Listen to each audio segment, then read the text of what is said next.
Welcome, everyone. My name is Kate Gibo, and I'm the director of the Cohen Institute for Holocaust and Genocide Studies at Keene State College. It's my pleasure to welcome you to this evening's virtual event, Women Under Suspicion, Sabotage, Espionage, and Ideological Corruption. We're joined today by guest speaker Regina Kazyulina, Assistant Director of the Center for Holocaust and Genocide Studies at Salem State College, who published her book, Women Under Suspicion, with the University of Wisconsin Press in June 2025. I've had the pleasure of working with Dr. Kazyulina on a number of educational initiatives, and I'm thrilled that we're able to introduce her to the Cohen Institute's audiences today. The discussion portion of today's event will be facilitated by Dr. Lisa DiGiovanni, who is a Cohen Institute specialist for 2025-2026. Dr. DiGiovanni is an expert in gender and genocide as well, having taught in the departments of Holocaust and Genocide Studies and Modern Languages at Keene State College. We're grateful for both of these experts who are joining us for today's event. Today's program is part of the Cohen Institute's year-long series on gender and genocide. Speakers in this series represent a wide range of scholarly research and views, and our guest perspective should not be taken as representative of the Cohen Institute or Keene State College as a whole. This event is also made possible through donor funding. In terms of the format for today's session, our guest is first going to offer a brief presentation of about 25-ish minutes. And then afterwards, our facilitator will lead a Q&A session for about 15 or 20 minutes. Audience members are invited to submit questions to our facilitator using the Q&A function in Zoom as well. We do ask that individuals wishing to suggest questions, please frame their inquiries in a respectful and open-minded manner. We welcome questions that highlight intellectual rigor, curiosity, and common courtesy. And we may occasionally need to reword questions at time for clarity, but we will do our best to get through as many questions as possible. I also just wanted to remind everybody that a recording of this event will be made accessible on the Cohen Institute's YouTube channel afterwards, but otherwise unauthorized video, audio, or other recordings of today's event are prohibited. So thank you again for joining us for this session, and it's my pleasure now to turn the Zoom mic over to Dr. Kazyulina to begin her presentation. Regina, thank you so much for joining us this evening. We're lucky to have you here. Thank you so much for the introduction and the opportunity to speak here today. I'm just going to do the screen share and start my presentation. There. So today I will be discussing the phenomenon of fraternization, what in the case of France is sometimes referred to as horizontal collaboration, but what I argue is better understood as survival prostitution. But first, I will start with a story of a young woman named Olga. Her story informed my research from the first days and is a large portion of this book. Olga lived in Znamenka, a small city located approximately 180 miles south of present-day Kiev. Znamenka was occupied in August of 1941 and remained under German occupation for almost 2.5 years. During that time, Olga maintained a diary in which she recorded her impressions of life under German occupation, and in particular, her evolving relations with German soldiers and administrators stationed in her city. Olga was a komsomolka, which meant that she was a member of the communist youth, and she initially believed in and hoped for Soviet victory. While many of her friends began going on walks and dates with German soldiers, Olga initially disapproved of their behavior. During the early months of the occupation, Olga's diary entries were full of yearning for her old life. However, the reopening of schools, which only lasted for a few months, and then the local theater in the winter of 1941, heralded the return of something resembling normalcy. Soon after, at 18 years of age, Olga was appointed to teach at a local school. Later, when the school was shut, she also worked as a German translator in the city's railroad depot.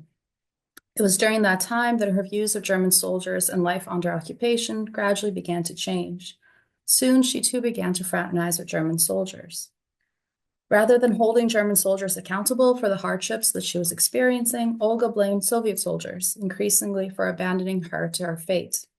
On the eve of the German defeat at Stalingrad in February 1943, she no longer wished for Soviet victory. Having fallen in love with a German soldier, she confessed that she had, quote, not seen anything good in Russia, end quote, and she even contemplating leaving her family behind to start a new life in the Reich. Reading Olga's diary for the first time more than a decade ago now, her story stayed with me and became a part of this book. It raised a number of questions that informed the book, including, how common was fraternization in German-occupied territory in the Soviet Union. It was a subject that was really not touched upon at all in Soviet historiography until very recently. What factors may have encouraged fraternization? How did neighbors and Soviet authorities view women in close contact with enemy combatants? And ultimately, how women were judged and punished in light of Soviet official expectations of proper behavior during wartime. In Western historiography, it was long assumed that Nazi race laws precluded any kind of relations between Germans and local civilians in occupied territory, whether consensual or coerced. However, recent work by scholars such as Maren Roger and Regina Kazyulina have uncovered a wide range of encounters in the German-occupied East that ran the gamut from rape to sexual barter to seemingly consensual relationships that in some rare instances even resulted in marriage. Similarly, recent work on women and gender in the Holocaust has also shown that sexual violence and rape accompanied all aspects of the Holocaust in the East, from the pogroms that accompanied the first days of occupation to the creation of ghettos, and finally the massacres of the Holocaust by bullets. So today I'm going to briefly talk about the friendly and intimate relations that developed between some Slavic women and German men. Before I kind of go into this, it is important to note that while some of the rising relationships were characterized by mutual attraction and sometimes, by mutual attraction, these were never simple love affairs between two individuals who had an equal capacity to make choices. Slavs, and especially Slavic women, were in an inferior position to Germans during the occupation. They never enjoyed the same kind of range of options and liberty and power to pursue relationships as their German partners, who were representatives of a victorious army. Still, despite these diminished capacity to make choices, some Slavic women did make the conscious decision to pursue relations with German soldiers. In many cases, these relations amounted to little more than sexual barter or survival prostitution. But even when a relationship seemed to be one of mutual affection, the line between consent was often difficult to disentangle. So first, I'm going to start by talking about some of the reasons for fraternization. So German planners made no provisions for feeding civilians or Soviet prisoners of war. Slavic civilians were considered to be Untermenschen and were deemed to be superfluous. At best, they were to become slaves for the quote-unquote Aryan race. But according to the Hunger Plan, large numbers of civilians were to starve to death, and this was seen as a welcome development. Soviet territory was supposed to be quote-unquote Lebensraum, the site of German colonization. And so millions of civilians were supposed to either die or become slaves for the colonists that were going to come into these areas in the background of the German military. So there was a combination of first kind of Soviet scorched earth tactics in these areas, and then the German hunger plan afterwards, which led to mass starvation in German-occupied cities almost from the very beginning of the German occupation. So for example, in the case of Kiev, by 1943, the population had been reduced from 1 million pre-war to 220,000 by the time we get to right before liberation. So in these kinds of conditions, there was a number of options for civilians. So very early on, there were attempts to barter, and this continued as these photographs from Odessa show. So bartering clothes and household items for food. Food was still available in the countryside at this point in time. In 1941, but became more scarce by the time we get into 42 and 43. Civilians could also look for work, especially once, again, they ran out of things that they could barter. But working meant that, you had access to food if you worked for the German administration. However, that also meant that you were potentially seen as a collaborator in that situation. And this was, again, a very dangerous situation for one to pursue. And there was also work was very scarce. So usually meant secretaries, translators, in case of women, secretaries, translators, cleaning women, or waitresses. This also exposed them to accusations of, not accusations, this also exposed them to sexual violence as well. And the last choice for women was sexual barter, basically temporary or entering the temporary or long-term relationships with German soldiers, their administrators, to trade in exchange for food. You could gain access, again, to food, clothing from Germans, but this often came at the expense of Jewish neighbors, especially in the case of the clothes that women would be able to obtain from participating in sexual barter. By 1942, in the spring, once the German forces were stopped on the outskirts of Moscow, German planners began to make preparations for a protracted war. And as part of that, they began to recruit workers from occupied territory, so-called Ostarbeiter, Eastern workers, for work in the Reich. And in the spring of 42, there were some individuals that volunteered, especially from the large cities, because, again, starvation was rampant. But very quickly, this became synonymous with a death sentence. There's, again, sexual violence in the Reich, but also conditions were such that most people would prefer to stay on occupied territory rather than become a forced laborer either in German factories or on the farms. And so, in this kind of conditions, people again sought various ways to avoid forced labor. And in the case of just Ukraine alone, several million young women and men were taken to the Reich. And from Znamenka, Olga's hometown, 1,121 young men and women were sent to Germany in the course of the occupation. And so one of the things that German soldiers, administrators implemented was health exams. Civilians adopted a variety of strategies to try to avoid forced labor and fail these medical exams. They were basically instituted to identify quote unquote recruits. So in the spring of 42 and then later on in 43, when there was a second attempt at getting forced laborers,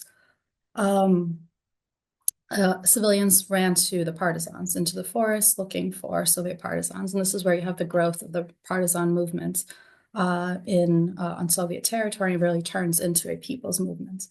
But the partisans were not open to everyone. Young women could sometimes join. Older women were not welcome. Women with children were not welcome. And there was sexism within the partisan movement. For the most part, most commanders thought that women were unsuited for warfare. And so women were either refused or were the first to be left behind in the event of its encirclement of a partisan unit. In addition to this, in addition to trying to find the partisans, many civilians attempted self-mutilation at this point in time, drinking poison, provoking skin irritations, and in the case of Znamenka alone, more than 1,000 young people injured themselves to avoid forced labor at this time.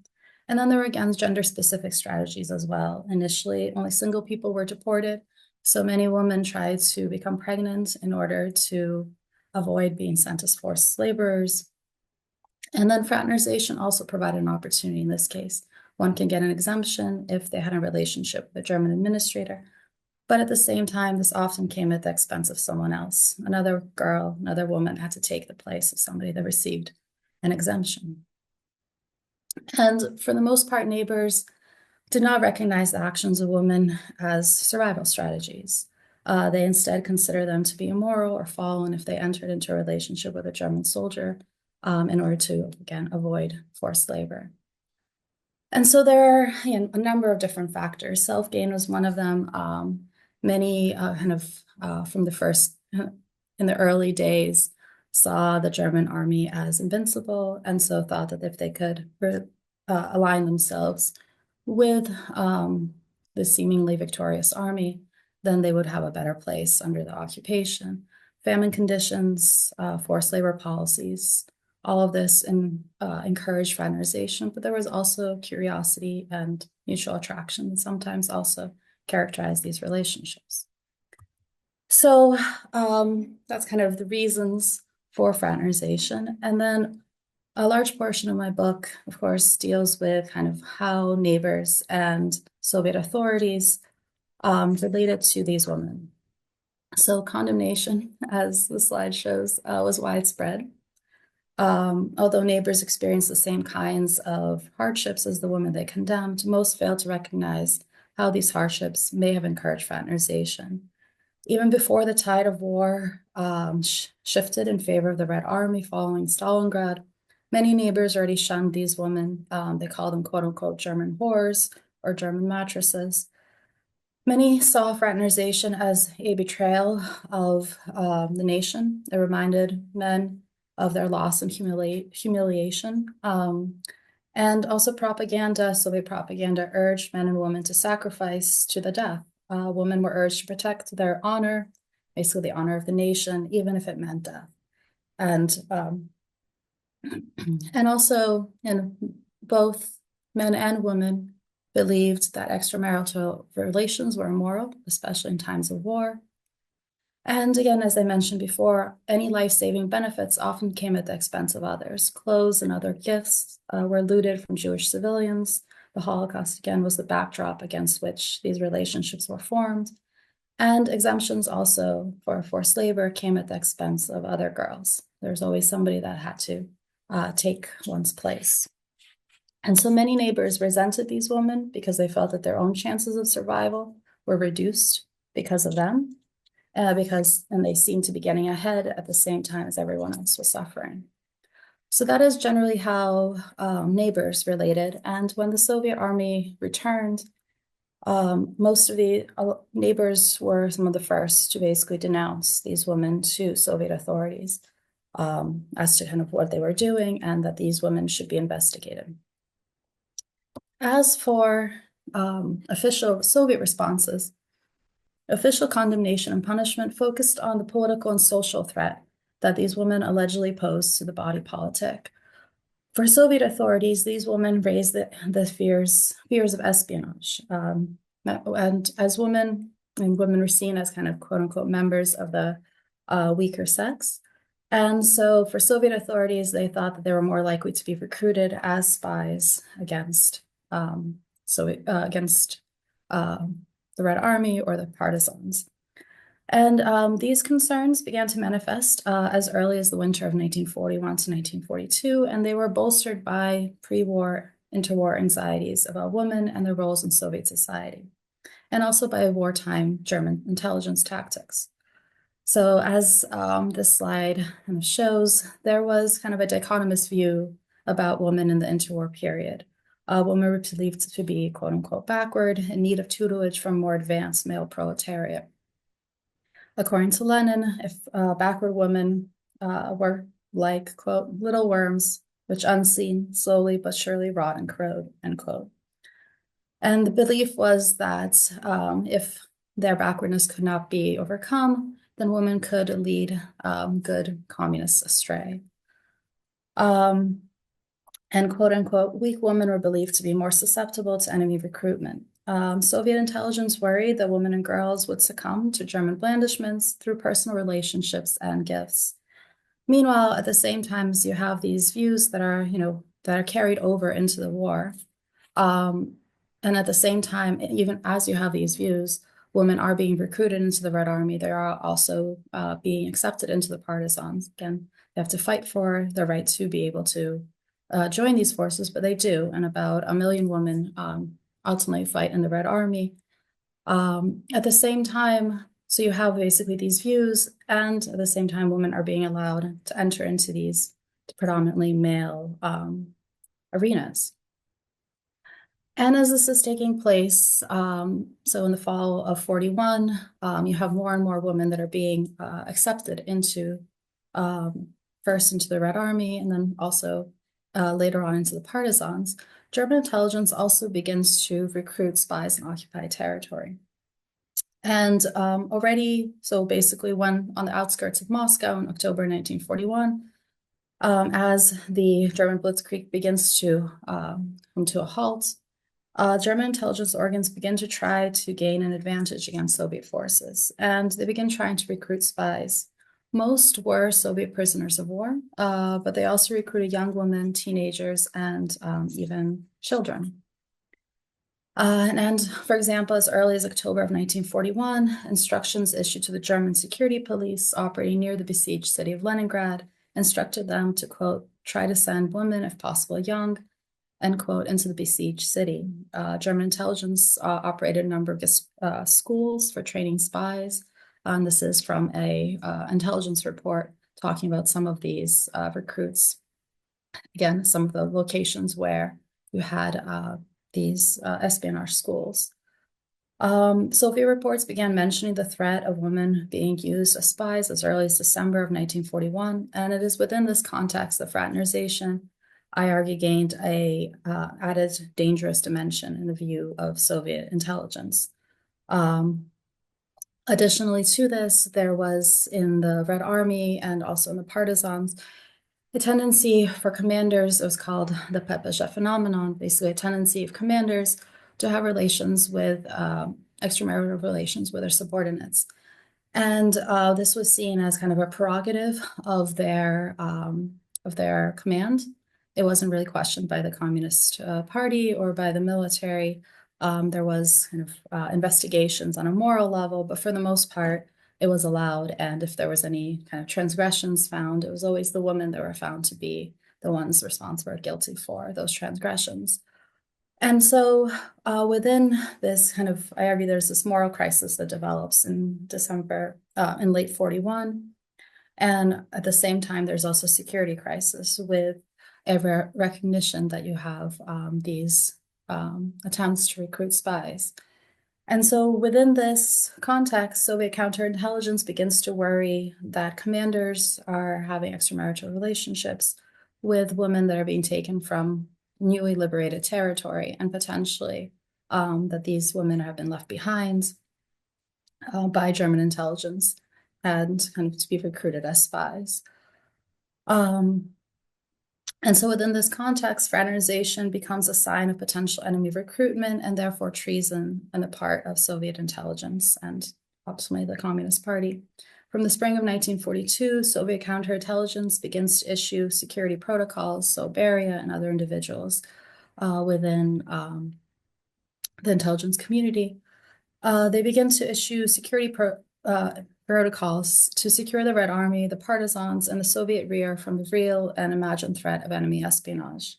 So as early as January 1942, the head of the secret police sends instructions that ordered Soviet police organs to, quote, investigate close circles of women who met with Germans in order to identify spies and enemy agents. So again, from the point of view of neighbors, we see fraternization as a moral transgression, but from the point of view of Soviet intelligence, this is a potential security and a danger for the Red Army. What makes this all the more complicated is, first of all, Soviet intelligence also is recruiting women to actually spy on German forces in occupied territory. So they're actually sending in women to fraternize and to gather intelligence, of course, for neighbors. They have no way of knowing who is doing what and who is working for whom.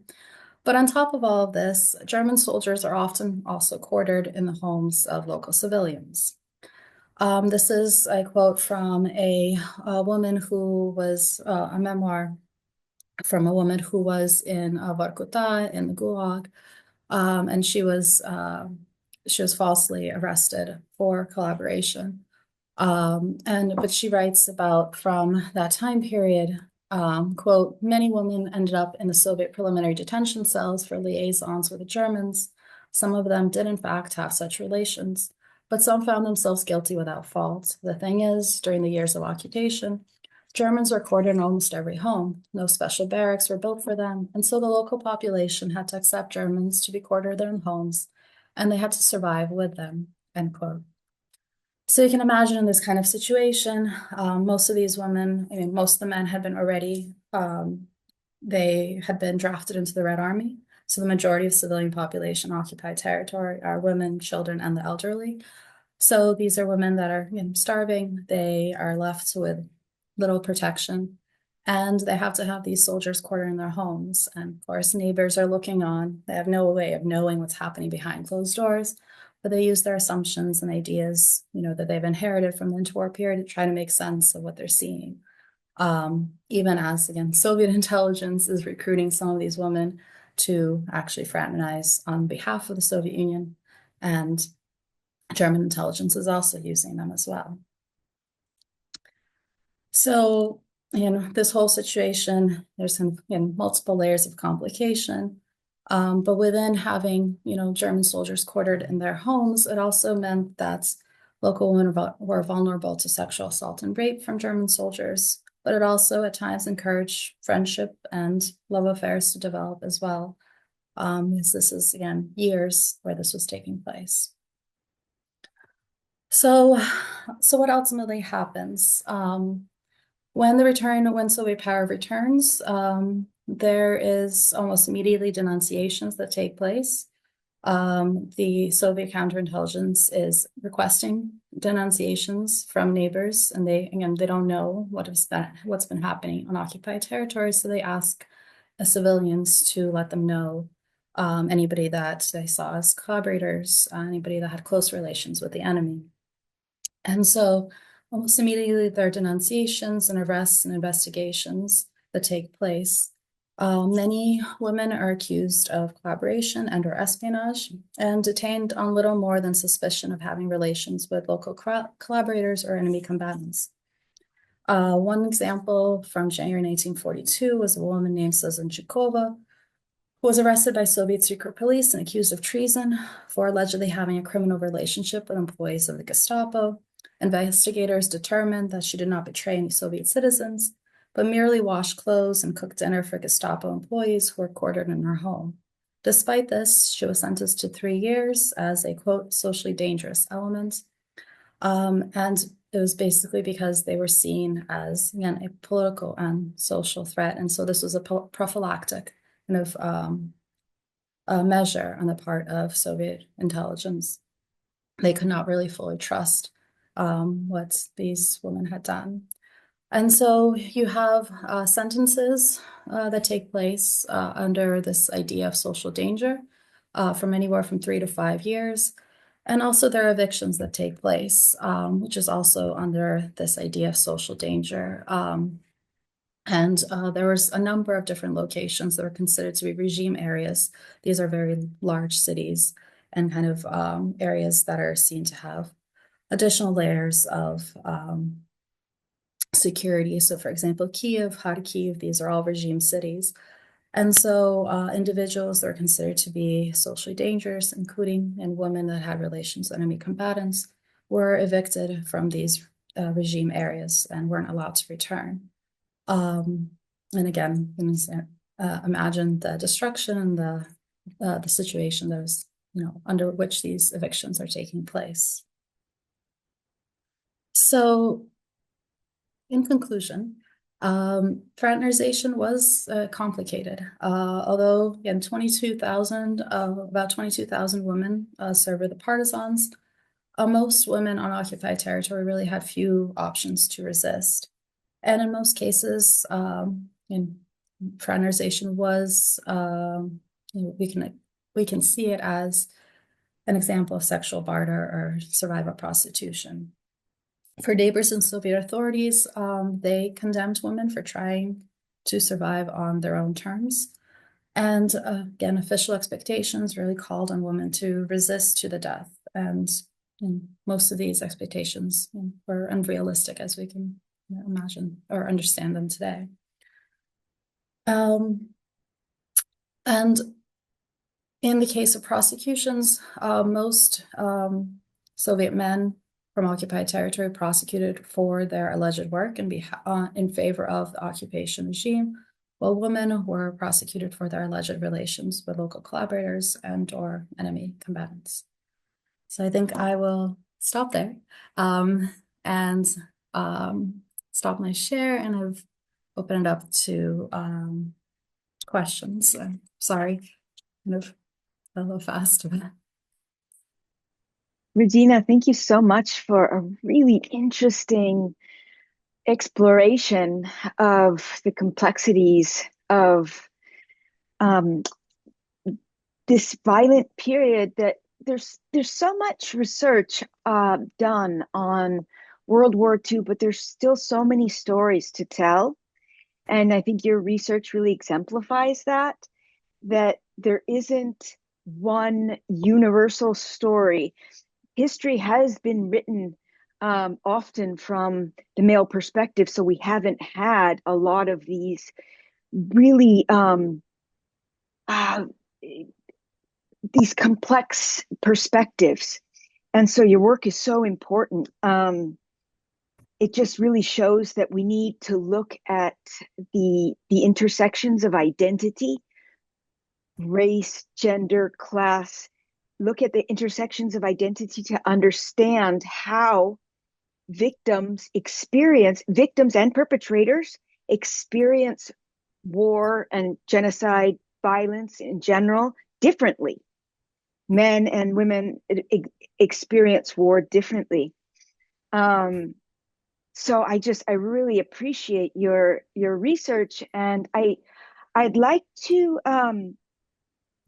think about how it's connected to the present. And it's also, I was thinking, because my own research deals with the Spanish Civil War. And as you were talking, I was thinking, and I also work on Latin America and dictatorships, and the question of complicity with, you know, the dictatorships, women under torture, giving information on their comrades if they're resistors. It's a topic that's very difficult and really important. And I mean, there were quite a few parallels that I could see.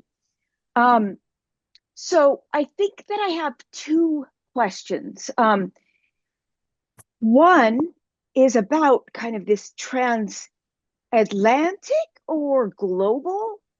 If we were to, maybe you could talk a little bit about different comparative frameworks, possibly, how your work can maybe shed light on different contexts, and also help us to better understand, if we can bridge the 1940s and 2020s, how does your book help us understand the risks women face today, and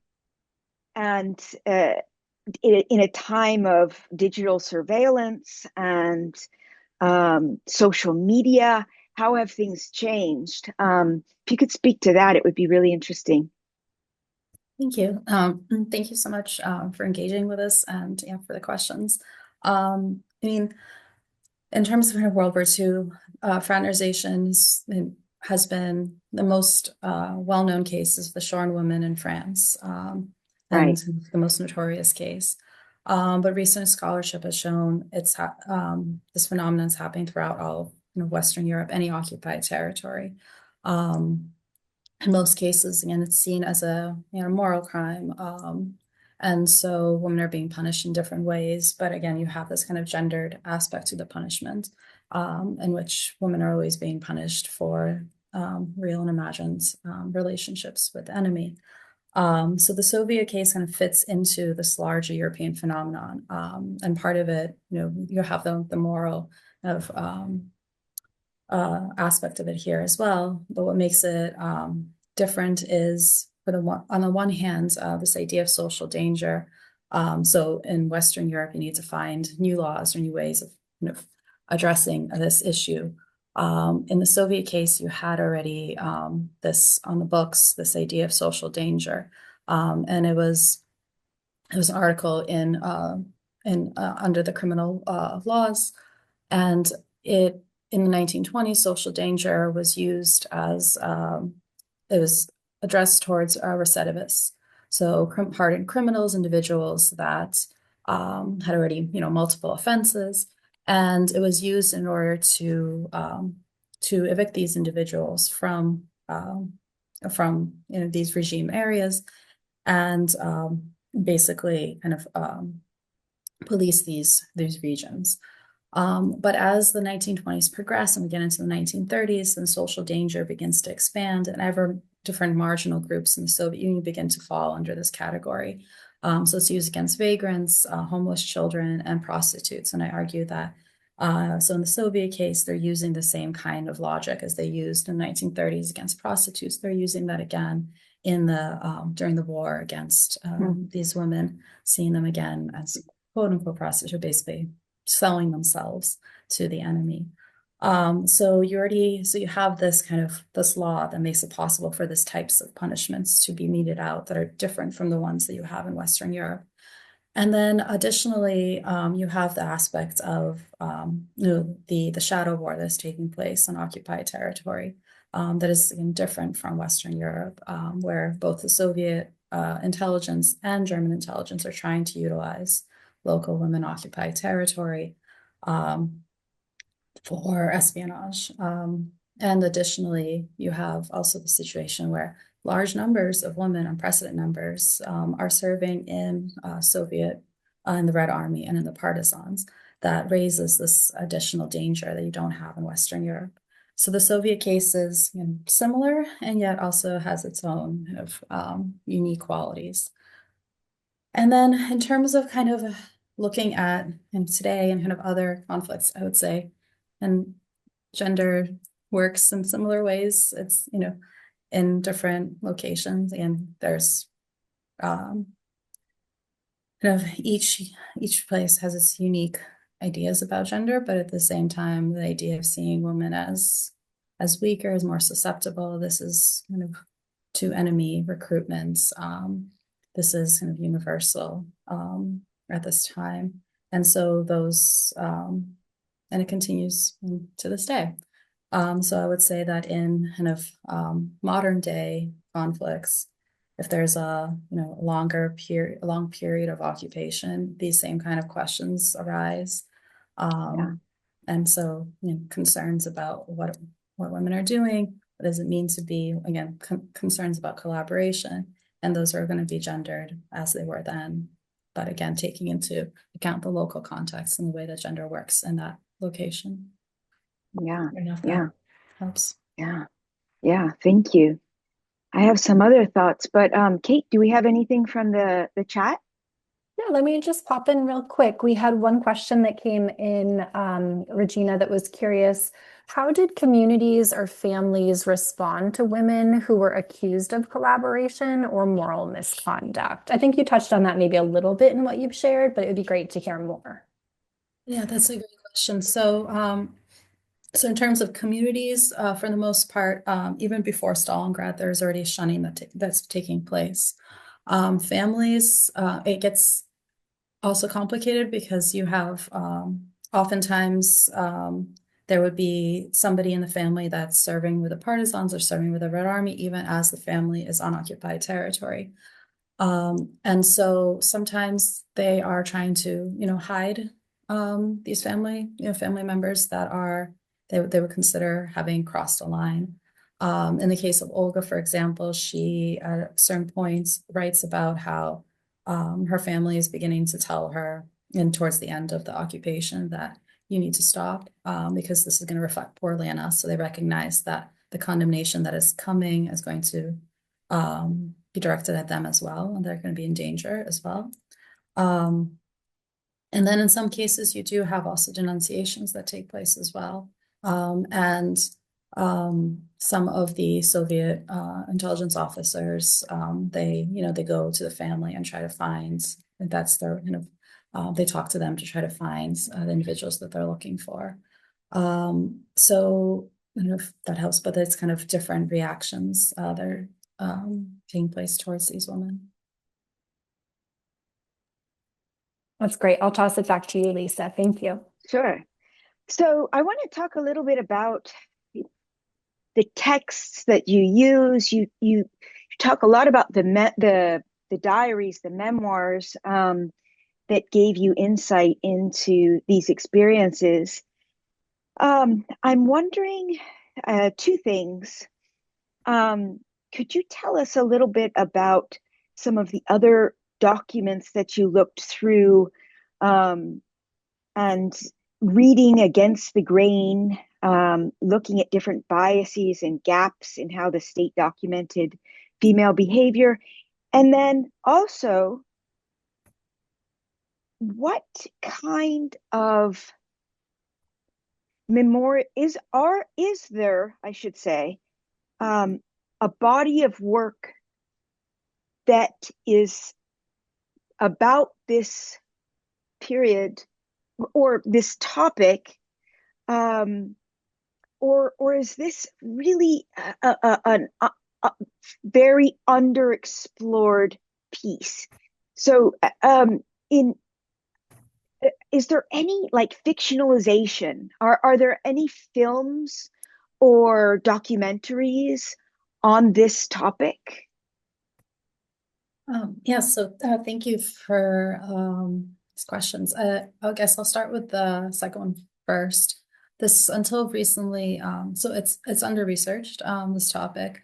There are several historians I mentioned, Aaron Rozier, who works on Poland, Regina Mulhauser works in the Soviet Union there, that have documented the wide range of relationships that developed in these areas. They're looking, Regina Mulhauser in particular, in pioneering work. They're using German documents in order to look at these areas. Another pioneer historian, Vanessa Boisson from France, who was the first to kind of write about fraternization in the Soviet context within this kind of larger European phenomenon of fraternization and punishment. But for the most part, this is a topic that's still rather taboo in the former Soviet Union, and the archives were closed until the Soviet Union fell apart. But again, writing about kind of collaboration, fraternization, and this is something that is relatively new in the area. When I started this, I had actually, some individuals asked me why I would want to focus on these women. I was told, they're crazy, so why would you want to write about them? Why would you want to research them? So that was kind of the attitude towards this topic. There, and within the book, there's still, this is kind of, there's a lot of questions that I leave unanswered. One of the ones that I'm really interested in is what happened to the children. Some of these women did have children. There is references to them as well in the documents, and that there was that are also called quote unquote little Fritzes. So it's clear that there was so kind of what happened to them, and how did the state react to them, and also neighbors and communities. So there's a lot of questions that are still left to be answered.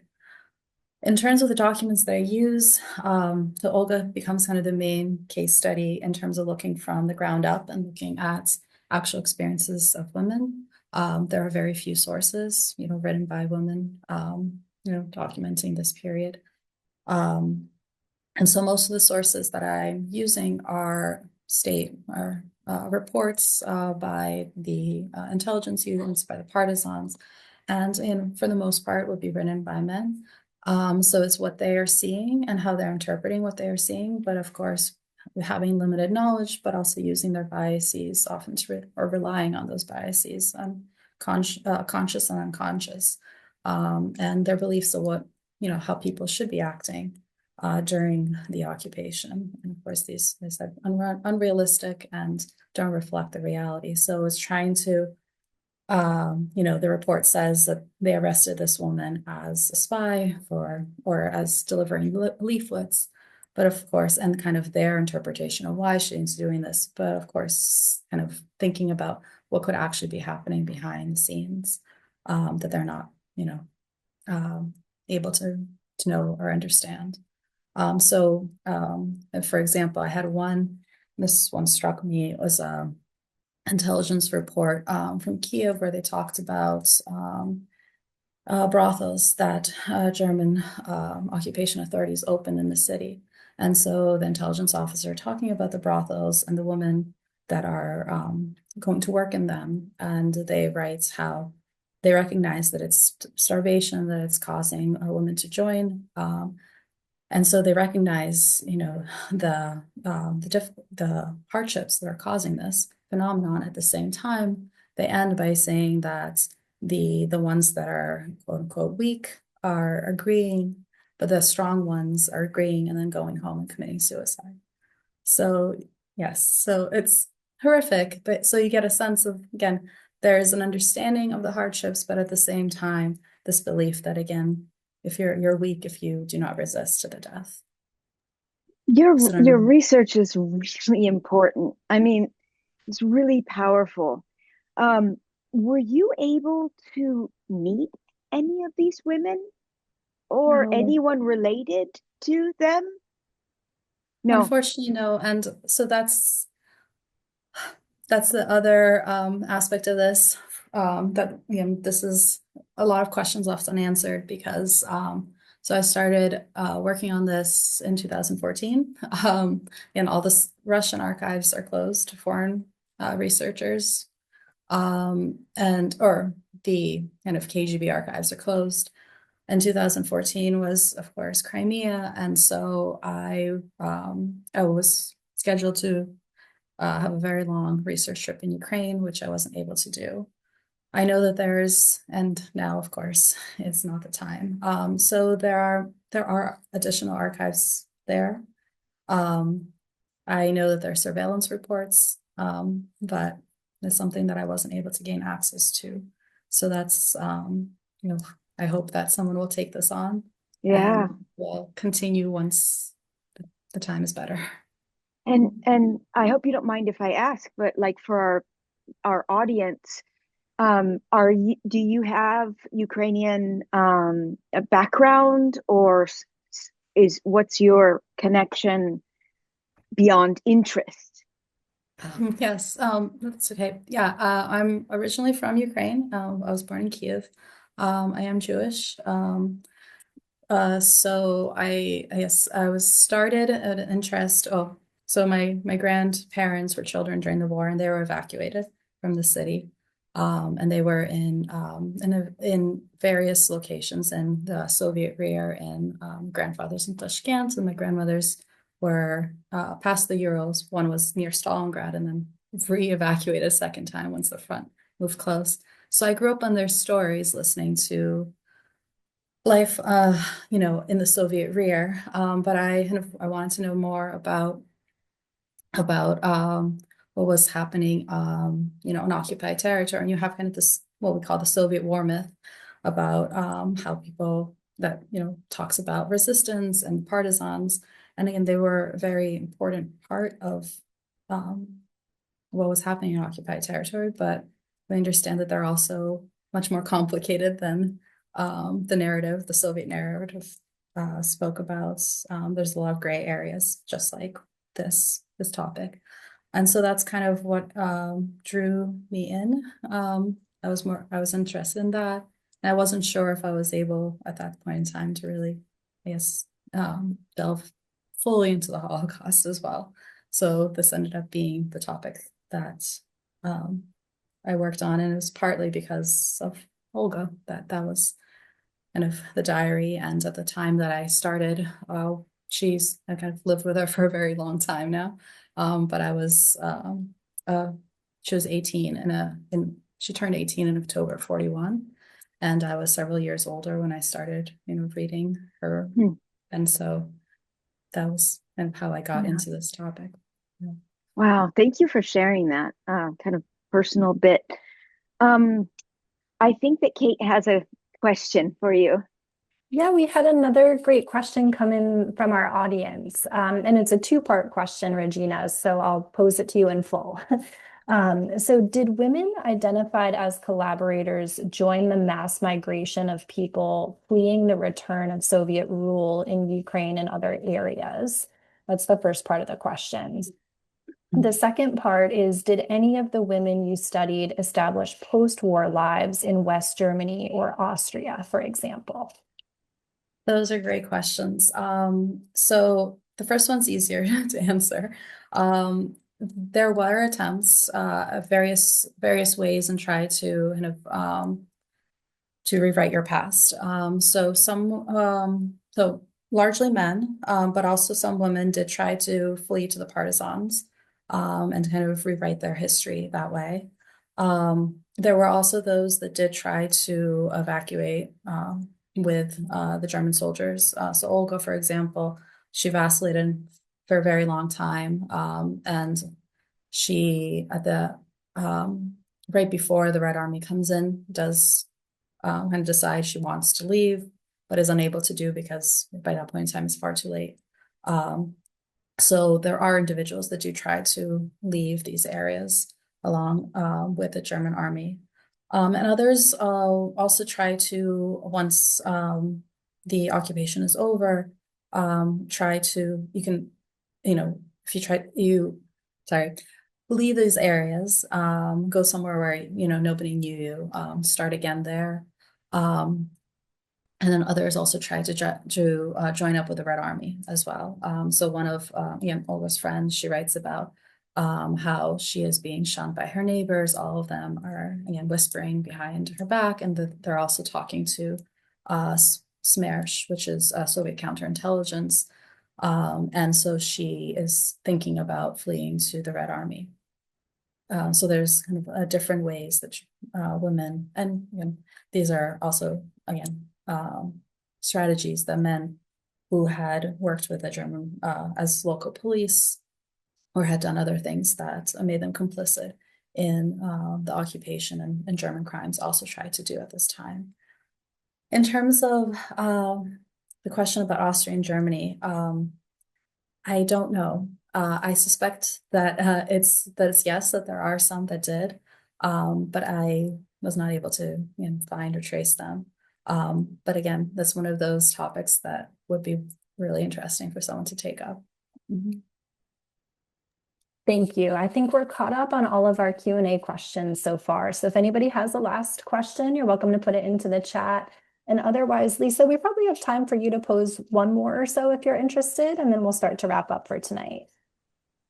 Well, maybe just if you could talk, Regina, about where your research is going now, what direction? So I started, well, it's a different, a very different project at this point in time. I'm working on child Holocaust testimonies that were found within our archives that were recorded in 1946 at Bergen-Belsen by teachers who were also survivors of the Holocaust. And so this is a book that I'm co-writing, and we're tracing the history of the teachers, the schools in Bergen-Belsen, the displaced persons camps, and the children. And some of the children, so most are from Poland, but some are also from Western Ukraine, from some of the kind of regions that I worked on. I've also done an oral history project with local refugees from the former Soviet Union within the greater Boston area, writing, asking or recording interviews about their experiences in the Soviet Union and immigration, their immigration stories. So those are the two projects that I'm working on. I have ideas kind of going back to this original research, but it's just very, now is not the time for those. Yes. Great. Thank you so much.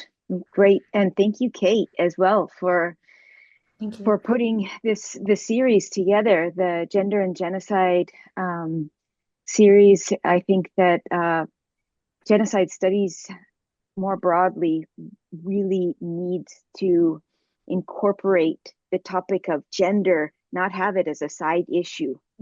And so Regina, your work is just testament to how important it is. So thank you so much. Phenomenal. Yes. Yeah, thank you both so much, Regina, Lisa. This was such a meaningful conversation. We had a really engaged audience tonight. So thank you for helping those in attendance think through some of these complex realities in deeper ways. It was eye-opening for me in certain ways too. So exciting to learn about your work in another level here, Regina. We would encourage everyone who is with us or watching this recording later also to check out Regina's book that we mentioned at the start of the session tonight if you want to do a deeper dive into this topic. Lisa's promoting it right here for us right now if we want to spotlight her for a second. So an amazing read and just so much more depth than what we were able to get into in a short session this evening. Thank you, Lisa. Beautiful. So as we wrap up, the Cohen Institute just wants to thank everybody for attending, and also we welcome you to attend our other events in our year-long series on gender and genocide.